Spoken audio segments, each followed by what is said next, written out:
Bonjour, bonjour à toutes et à tous. Bienvenue dans cette émission Ecorama spéciale présidentielle en partenariat avec l'Opinion et Boursorama. Vous nous retrouvez en direct sur les deux sites boursorama.fr et l'opinion.fr avec comme invité spécial aujourd'hui Sylvie Goulard. Bonjour Sylvie Goulard. Bonjour. Vous êtes députée européenne et soutien d'Emmanuel Macron. Alors à quelques heures du débat, un débat historique très attendu.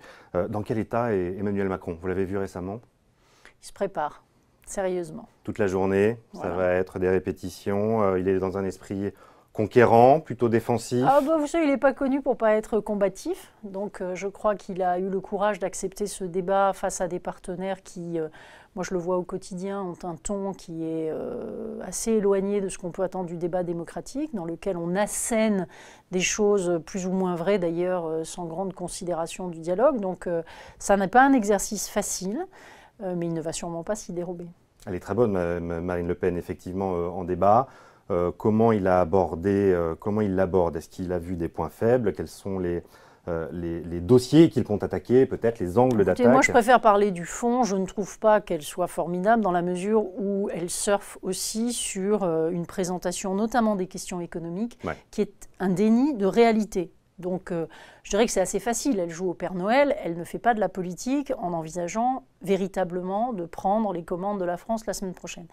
Donc ce qu'on peut dire sur le fond, c'est qu'Emmanuel Macron va bien entendu insister sur ces sujets, c'est-à-dire libérer les forces du pays de manière à redonner du travail, à remettre dans le champ, je dirais, du jeu collectif des régions, des périphéries, des quartiers qui se sentent coupés, mais non pas avec des promesses un peu faciles, mais avec l'idée qu'il va falloir revoir au niveau des entreprises, si possible, la manière dont le travail est organisé, investir, innover, vous savez son attachement notamment aux questions de numérique, cette manière de se tourner vers l'avenir qui l'a aussi conduit à s'intéresser de près à l'Union européenne. Donc encore une fois, c'est le peuple français qui votera. Si Emmanuel Macron est élu, je crois qu'il essaiera de jouer sur tous les ressorts et de défendre au niveau européen notre souveraineté dans le monde. On va parler des thématiques européennes et économiques à venir. Il a parlé d'un corps à corps. Il veut livrer un corps à corps avec Marine Le Pen ce soir. Qu'est-ce que ça veut dire exactement?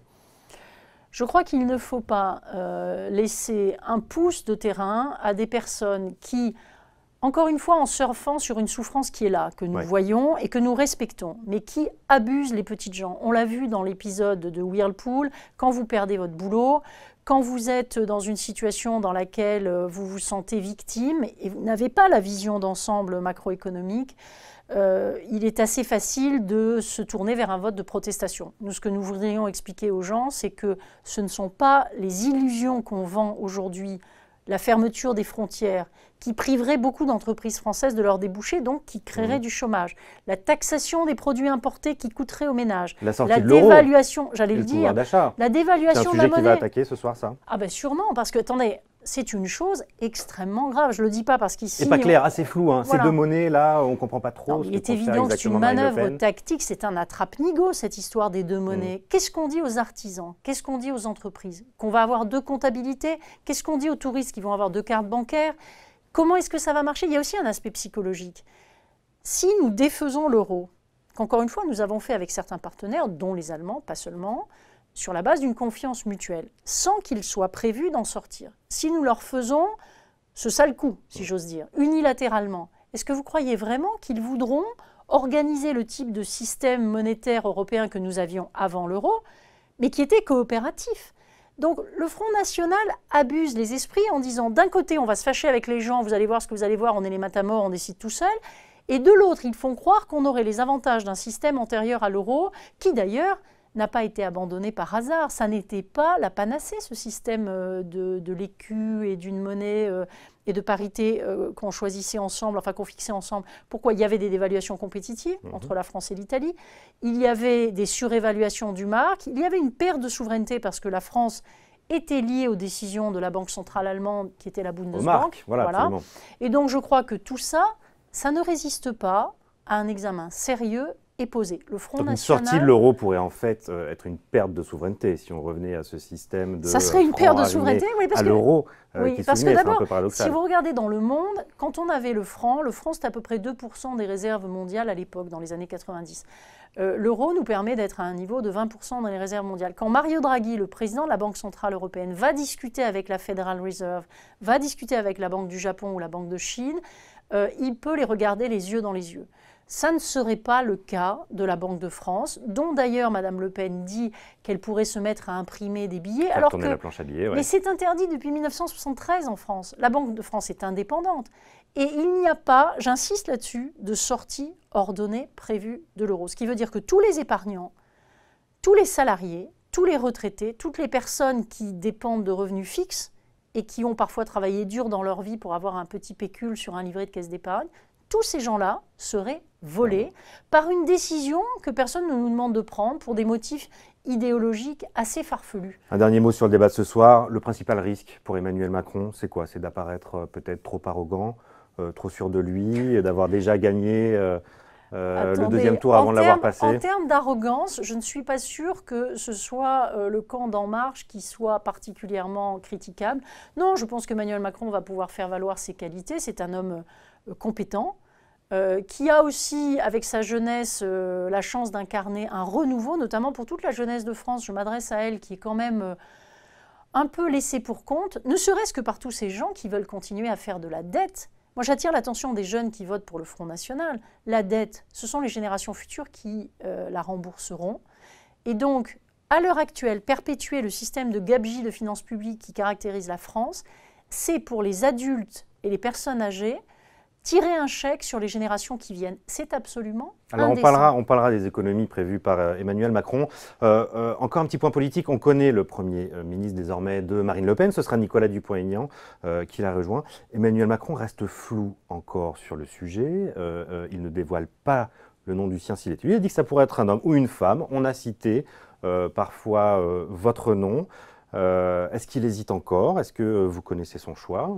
Est-ce que vous seriez vous-même prête à avoir une fonction au sein d'un prochain gouvernement, soit au niveau central, au niveau de Matignon, peut-être sur les questions européennes, où vous êtes une spécialiste?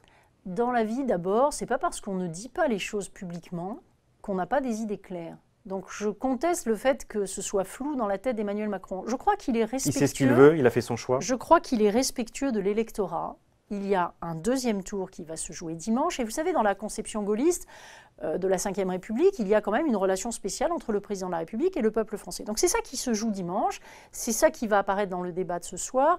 Pour avoir quand même fréquenté un certain nombre de grands dirigeants, parce que je travaillais avec Romano Prodi, j'ai beaucoup participé à des négociations internationales au plus haut niveau, je n'ai vraiment personnellement aucun doute que Emmanuel Macron et la carrure. Il sait où il va, il sait ce qu'il veut. D'ailleurs, sinon, il ne serait pas arrivé en tête du premier tour d'une élection présidentielle en un an, si j'ose dire, de préparation. En revanche, pour le reste, je ne me livrerai à aucun commentaire sur aucune rumeur. On parle de deux gouvernements, un premier avant les législatives, pour préparer la bataille, et en fonction des résultats des législatives, un nouveau Premier ministre et un nouveau gouvernement pourraient être nommés. C'est une option crédible? Non, mais je crois qu'il faut regarder les choses dans l'autre sens. Il faut se dire que nous sommes dans un système... La Ve République, c'est quoi? C'est un président élu au suffrage universel direct, mais aussi un Parlement et un gouvernement responsable devant le Parlement. J'allais dire, Dieu merci, on n'est pas dans un système du type de celui que M. Erdogan essaye de mettre en place en Turquie. Donc, l'étape des législatives est une étape importante. Si les candidats d'En Marche, comme nous l'espérons, portés par la vague qui pourrait avoir lieu dimanche. Je suis encore très prudente. Admettons qu'on soit dans ce scénario positif pour nous et pour la France. À ce moment-là, on peut espérer avoir une majorité et on peut très bien imaginer que l'équipe qui aura été mise en place soit amenée à durer. Si les Français font un autre choix, eh bien, il faudra en tirer les conséquences. Mais vous savez, on a vu dans le quinquennat précédent que même les présidents de la République qui croyaient avoir une majorité solide se réveillent parfois un matin avec des frondeurs. Donc moi, je n'ai aucune nostalgie du système d'hier. Peut-être des gens qui disent « Oh là là, mais c'est affreux, ça pourrait être différent ». Ça tombe bien, figurez-vous, on voudrait que ce soit différent, parce que c'est le système antérieur qui a amené la France dans la situation dans laquelle elle se trouve et qui, à certains égards, n'est pas brillante. Le système antérieur, c'est le précédent gouvernement aussi. On sait que Manuel Valls, a priori, ne serait pas dans le gouvernement d'Emmanuel Macron. On a vu ça sur BFM. Est-ce qu'il faut en déduire qu'aucun des membres du précédent gouvernement, du gouvernement sortant, ne sera nommé ministre dans le gouvernement La volonté d'Emmanuel Macron, c'est clairement une volonté de rupture et c'est clairement une volonté de renouveau, il l'a dit. Quand je faisais allusion au système, je ne parlais pas des seules 5 dernières années. Je crois que c'est faire un mauvais procès aux socialistes qui ont été au pouvoir, dont certains d'ailleurs ont eu à affronter des attentats terribles. Enfin, vous savez, je pense que gouverner n'est pas une chose facile. Ce que j'observe, c'est que depuis une vingtaine d'années en France, on a un jeu d'alternance qui est un jeu extrêmement stérile. Les Français sont contents que la Ve République donne de la stabilité, c'est une bonne chose. Mais quand on regarde de manière un peu, je dirais, calme et objective, qu'est-ce qui s'est passé? Vous avez souvent la droite qui a défait ce que faisait la gauche qui a défait ce que faisait la droite. Et qu'est-ce qu'il en est résulté pour le pays? Un taux de chômage beaucoup plus fort que dans d'autres pays. Moi, je tiens à souligner ça, dans la zone euro, contrairement à ce que dit le Front National, vous avez des pays au plein emploi, comme l'Allemagne, les Pays-Bas, l'Autriche. La Grande-Bretagne qui est encore... Oui, la Grande-Bretagne qui n'est pas dans la zone européenne, mais vous avez des pays qui ont un excédent commercial. Je pense à l'Italie, alors que nous avons un grave déficit commercial qui s'accuse. Vous avez un pays comme l'Espagne qui a une très forte croissance pour avoir fait des réformes douloureuses, mais dont elle recueille les fruits. Donc je crois qu'il faut bien voir qu'une partie des problèmes que nous avons en France n'ont rien à voir avec l'euro, contrairement à ce que disent ceux qui cherchent des boucs émissaires, ont à voir avec des politiques qui n'ont pas été bien menées. Et ces politiques n'ont pas été menées parce que la confrontation droite-gauche a abouti certaines fois à faire passer le bien commun et l'intérêt général du pays après les intérêts des uns ou des autres. Je prendrai un exemple très concret. Je crois que la loi El Khomri, on peut l'aimer ou pas, mais en tout cas, ce n'est pas pour la droite de ce pays qu'elle aurait dû idéologiquement ou intellectuellement poser un problème. Pourquoi ne l'ont-ils pas voté ? Alors même que ça aurait peut-être facilité l'embauche d'un certain nombre de jeunes, notamment sur le marché du travail. Vous-même, vous ferez partie de ce renouveau politique du pays ? Je n'en sais rien, ce n'est pas à moi de le dire. Bon. Un mot, vous êtes députée européenne, Sylvie Goulard, peut-être un mot de la vision européenne de cette campagne atypique, un peu dingue. 9 des 11 candidats autour du débat étaient des candidats souverainistes, anti-européens.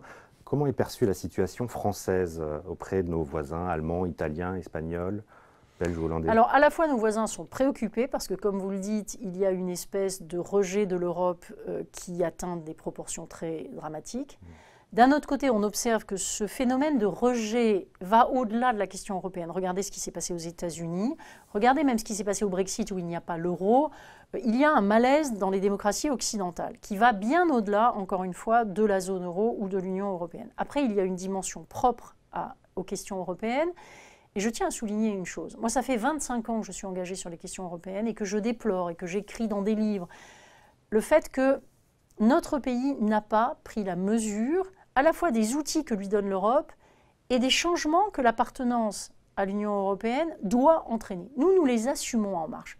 Nous ne sommes pas contre l'euro. Donc nous assumons les conséquences de l'appartenance à l'euro. Par manque de pédagogie peut-être, par manque de courage. Faire aimer cette Europe aux citoyens, aux 50% de citoyens qui ont voté contre, entre le vote Mélenchon, le vote Le Pen. Encore une fois, vous avez un mélange de votes véritablement dirigés contre l'Union européenne et de protestations un peu brouillonnes parfois.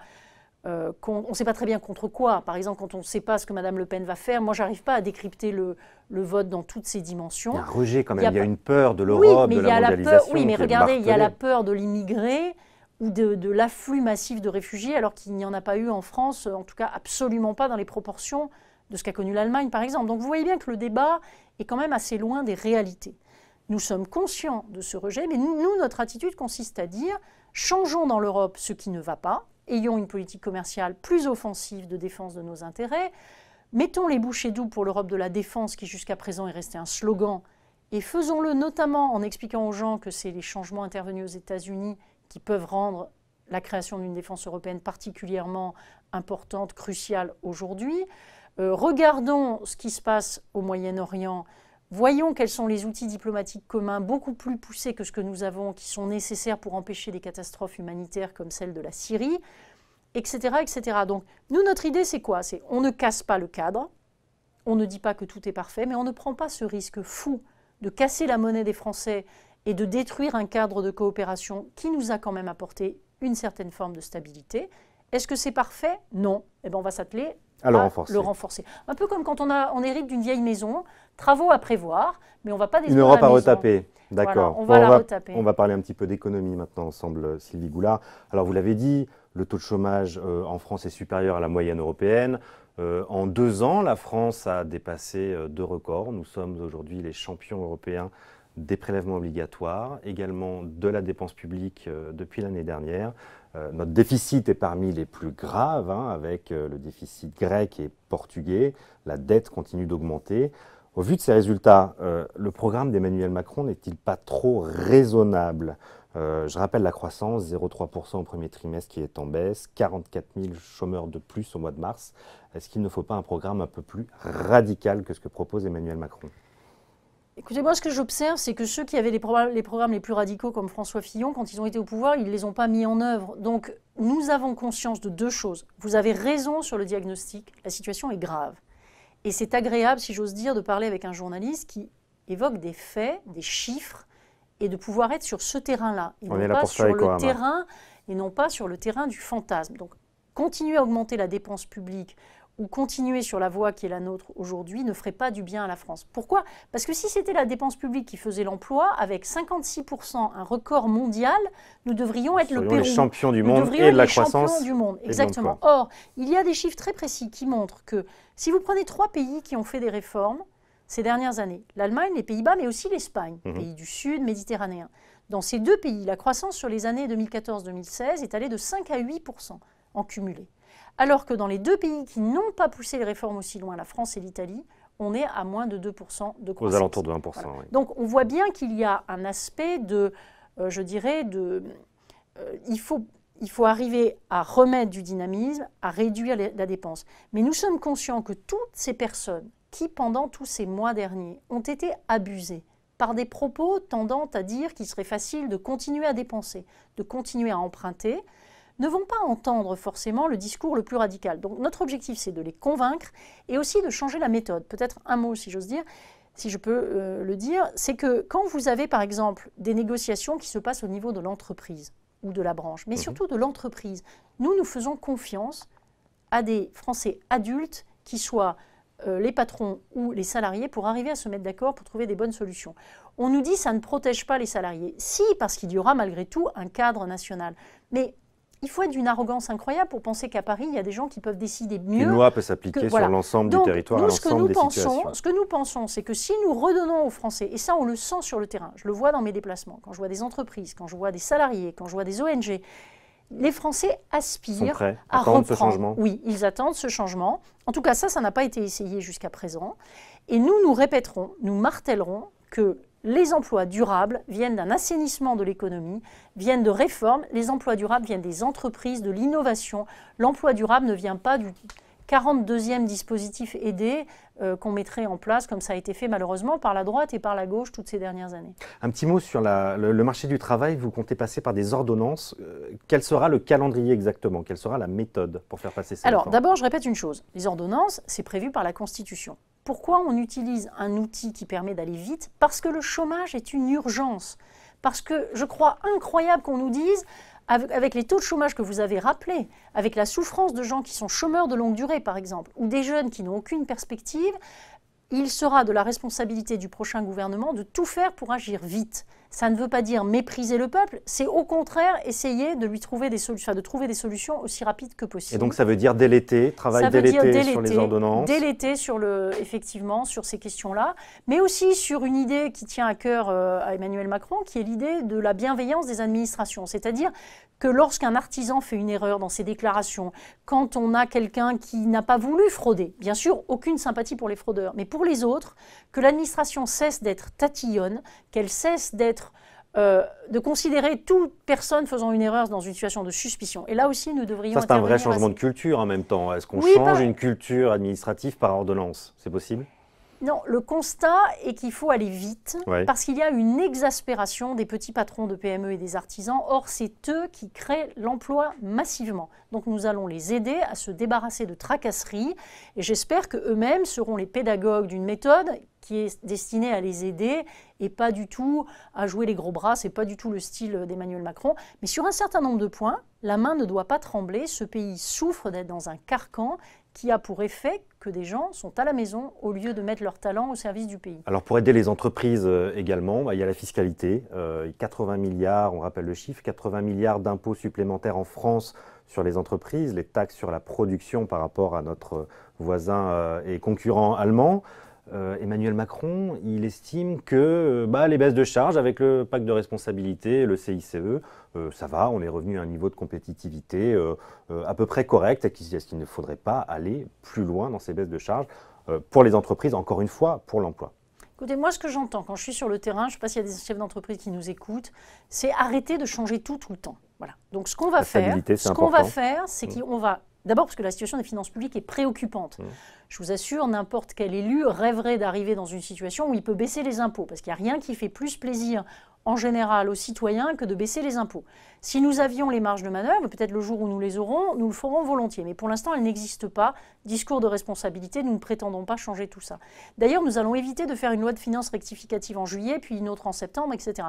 Nous allons travailler, encore une fois, si Emmanuel Macron est élu, à bien faire la première loi de finances, qui est celle qui sera examinée à l'automne par le Parlement, dans le respect des droits du Parlement.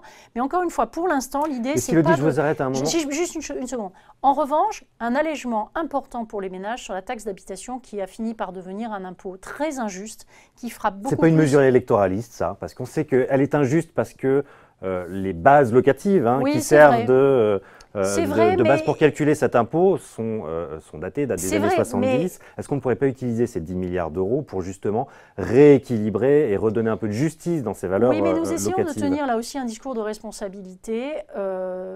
L'idée, ça sera à terme de se lancer dans ce chantier, mais c'est un chantier énorme. Il y a une utilité économique dans ce chantier finalement. Il y a un cadeau fiscal de 10 milliards, d'accord. Est-ce que ça fait sens économiquement? Tout le monde nous fait remarquer à quel point les métropoles sont favorisées par rapport aux zones périphériques ou aux petites bourgades, dans lesquelles la pression fiscale est aussi beaucoup plus forte. C'est une manière de remettre de l'équité dans le système. Je vous l'accorde, on pourrait rêver d'une réforme fiscale beaucoup plus sophistiquée, mais en tout cas, c'est un signal très fort à un certain nombre de gens, et moi je l'ai entendu sur le terrain. Vous savez, les gens qui cumulent plusieurs peines, c'est-à-dire ils peuvent plus se loger en centre-ville, parce qu'ils vont à l'extérieur où les logements sont moins chers, ils payent plus de taxes d'habitation et ils ont plus de frais d'essence parfois pour se déplacer. Donc il y a une vraie injustice. Nous essayons d'y apporter un remède peut-être à ce stade rudimentaire, et on verra sur les 5 ans du quinquennat. Un mot sur la CSG. Jean Pisani-Ferry, le directeur du programme d'Emmanuel Macron, était invité la semaine dernière d'Ecorama. Il a indiqué ici que 60% des retraités subiront, c'est son mot, la hausse de 1,7 point de la CSG. Alors cet extrait vidéo, il a été beaucoup repris sur les réseaux sociaux, poussé notamment par les soutiens de Marine Le Pen, en promettant du sang et des larmes pour nos retraités. C'est ça le programme d'Emmanuel Macron, c'est du sang et des larmes pour les retraités? Non, je vous remercie de pouvoir dire une chose. Moi, je pense que s'il y a des retraités qui nous écoutent, ils ont sûrement une préoccupation. Enfin, moi, je repense à mes grands-parents. Ils avaient du souci pour leurs petits-enfants. La situation actuelle, quand vous regardez toutes les statistiques, c'est qu'il y a une trentaine d'années, les jeunes, les trentenaires, pouvaient acheter des appartements, étaient dans des parcours individuels de réussite et avaient tendance à vivre mieux que les personnes à la retraite. Précédente. Il ne s'agit pas de s'acharner sur les retraités, il s'agit d'attirer l'attention de personnes qui bénéficient d'un système qui parfois, effectivement, ne verse que des retraites assez petites, on en a conscience, mais pour d'autres, des retraites aussi plus confortables, et on leur dit, voilà, on vous met à contribution dans une solidarité intergénérationnelle parce que vos petits-enfants sont en train d'affronter une situation où ils ont du mal à trouver du boulot, ils ont des CDD, moi je le vois avec mes propres enfants, plus de précarité, donc du mal à se loger, donc du mal à bâtir un foyer. Moi je suis persuadée que beaucoup de grands-parents peuvent entendre ce discours. C'est un effort de solidarité intergénérationnelle. Et ce que j'ai tendance à dire aux retraités, c'est méfiez-vous de ceux qui vous abusent, parce que les retraites fixes seraient impactées par une sortie de l'euro d'une manière massive. Bien plus forte. Le programme de Mme Le Pen est un programme qui mettra en difficulté tout particulièrement les personnes à la retraite et tous ceux qui ont un revenu fixe. Alors cette hausse de la CSG, elle est censée compenser des baisses de charges pour les salariés.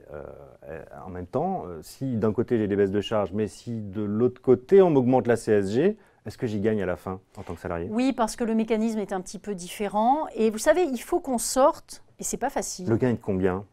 Là, honnêtement, je n'ai pas les chiffres en tête. Je ne quoi, veux pas vous dire de bêtises parce que je n'ai pas les chiffres en tête. Autour du SMIC, 260 € par an, mais donc ce qui est finalement important, vous savez, pour des gens qui ont 1 500 € par mois, il y a beaucoup de familles qui comptent à 10 € près à la fin du mois, hein, et parfois même qui ont du mal à remplir le frigo. Donc, ce genre de somme n'est pas négligeable si on les rapporte 530 € par an pour un salaire brut de 3 000 €. Voilà, mais je n'ai pas voulu redonner parce que je ne les avais plus tout à fait en tête. Non, mais ce que je veux expliquer, qui me paraît plus important, c'est que nous avons fait une erreur dans notre pays qui a été de taxer le travail.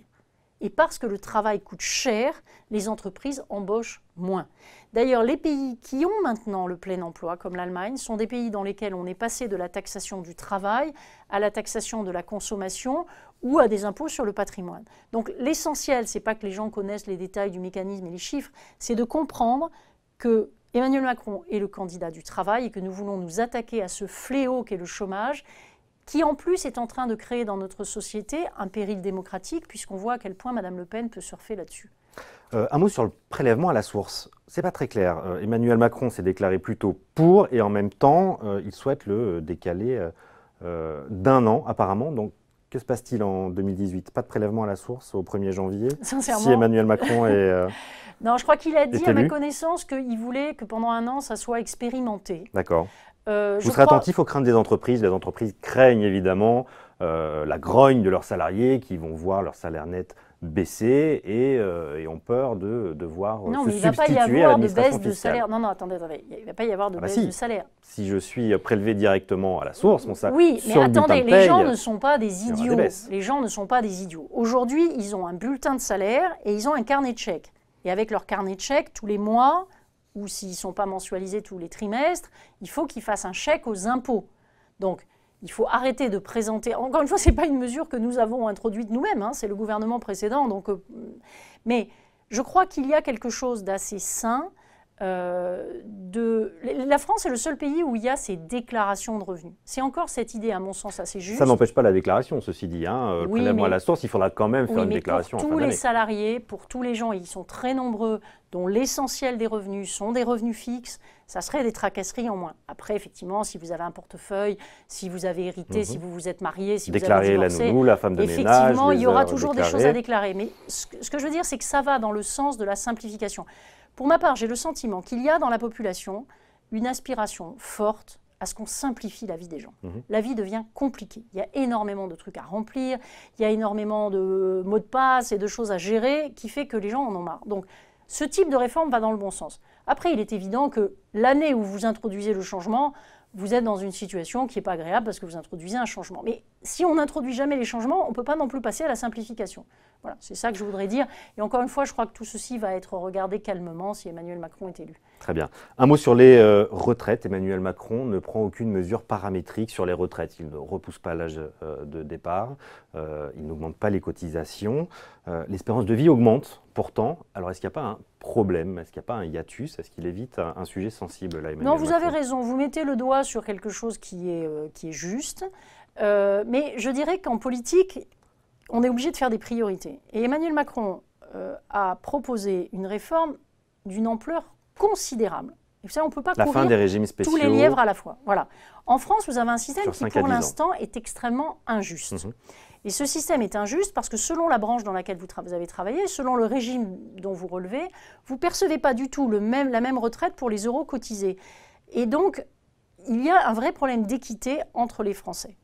Donc la première priorité, c'est celle-là, étant entendu quand même que pour 2 raisons, si vous voulez, la France, qui a une démographie un peu plus favorable que d'autres pays et qui a fait un certain nombre de réformes des retraites, notamment à l'époque de François Fillon, qui ont permis, je dirais, d'avoir quelques années devant nous. Pour ces 2 raisons, il y a peut-être une urgence moins grande que dans un pays comme l'Italie ou l'Allemagne où la démographie est beaucoup plus défavorable, d'augmenter l'âge auquel, ou d'allonger la durée de cotisation en fait. Voilà. Donc c'est pour ça, c'est pas du tout parce qu'on n'a pas vu le problème, mais c'est parce que vous ne pouvez pas tout faire en même temps. Alors on a des réactions en direct sur Internet, les internautes nous suivent. On nous demande pourquoi ne pas taxer uniquement les grosses retraites. Donc il faut peut-être réexpliquer cette mesure de la CSG notamment. J'imagine que cette question y fait référence. Pourquoi ne pas taxer uniquement les grosses retraites ? Non, mais effectivement, quand on prend des mesures d'équité, je ne sais plus ce que Jean Pisani vous a dit 60%. exactement. Voilà. 60% des retraités, donc 40% vous avez toujours un seuil. De cette hausse. Voilà. Vous savez, grosse ou pas grosse. Les gens ont toujours tendance à penser que la retraite du voisin est grosse et la leur ne l'est pas. Donc vous avez un effet de seuil. Encore une fois, la logique, c'est aussi de remettre de l'équité intergénérationnelle. Très bien.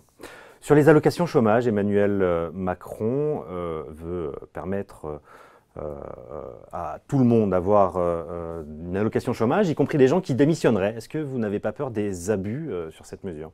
Oui, alors il y a des limites. Ce n'est pas autant de fois qu'on veut. Comment on borne ce système ? L'idée, je crois que ce n'est pas plus d'une fois tous les 5 ans. D'accord. L'idée, c'est aussi qu'on constate sur le terrain qu'il y a un véritable malaise au travail. Et puis, c'est une philosophie qui consiste à dire que pour que les entreprises embauchent, il faut que les salariés se sentent à l'aise dans leur travail. Et il faut donc qu'il y ait des départs sous forme de démission, des départs sous forme de licenciement quand le cycle économique est mauvais.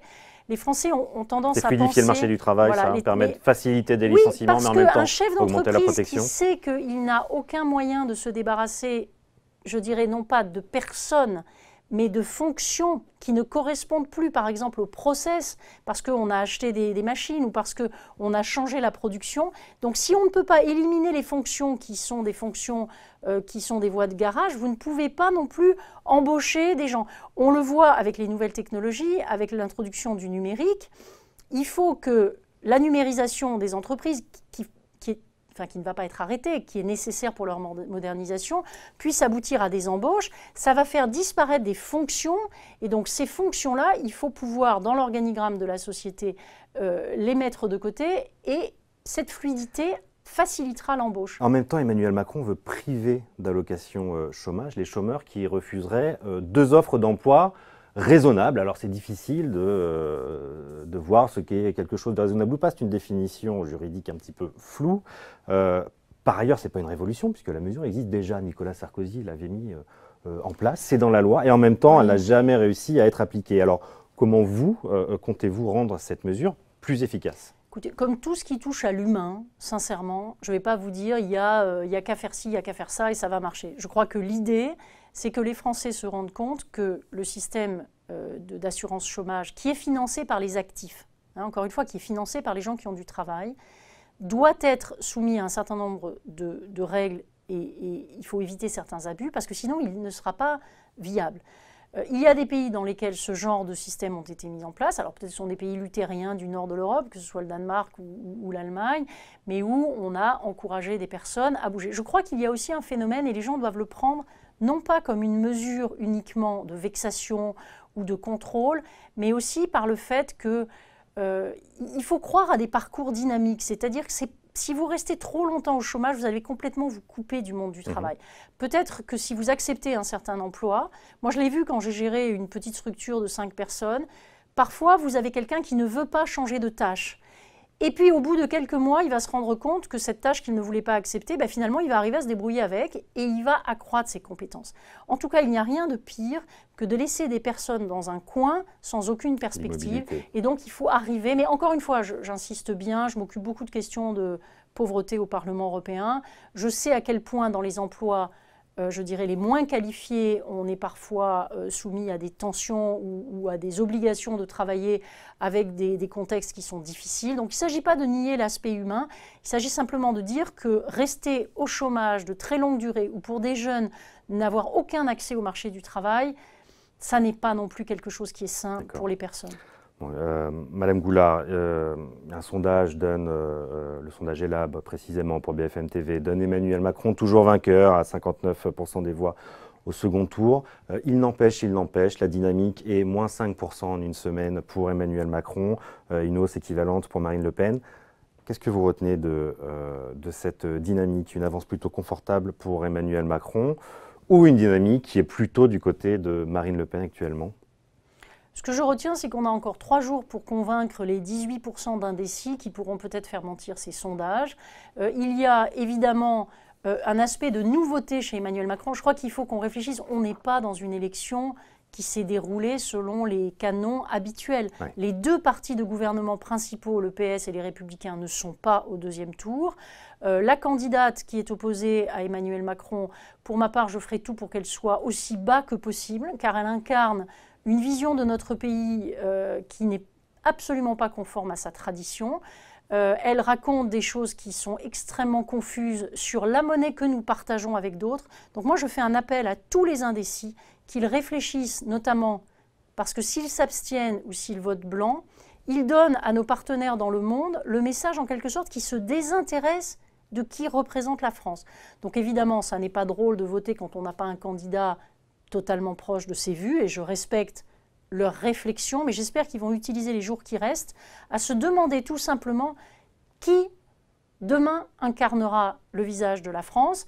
Est-ce qu'il faut mettre sur le même plan quelqu'un qui propose la préférence nationale, c'est-à-dire un principe de discrimination, et un candidat qu'on aime peut-être plus ou moins, mais qui en tout cas... Au premier tour, on choisit, au deuxième tour, on élimine. De rassemblement. À ton habitude de dire merci, merci beaucoup Sylvie Goulard, eurodéputée, soutien d'Emmanuel Macron, de nous avoir rejoints aujourd'hui. Vous retrouvez le replay de l'émission tout à l'heure, et demain, on se retrouve avec comme invité Marion Maréchal Le Pen. Bonne journée à tous, à demain.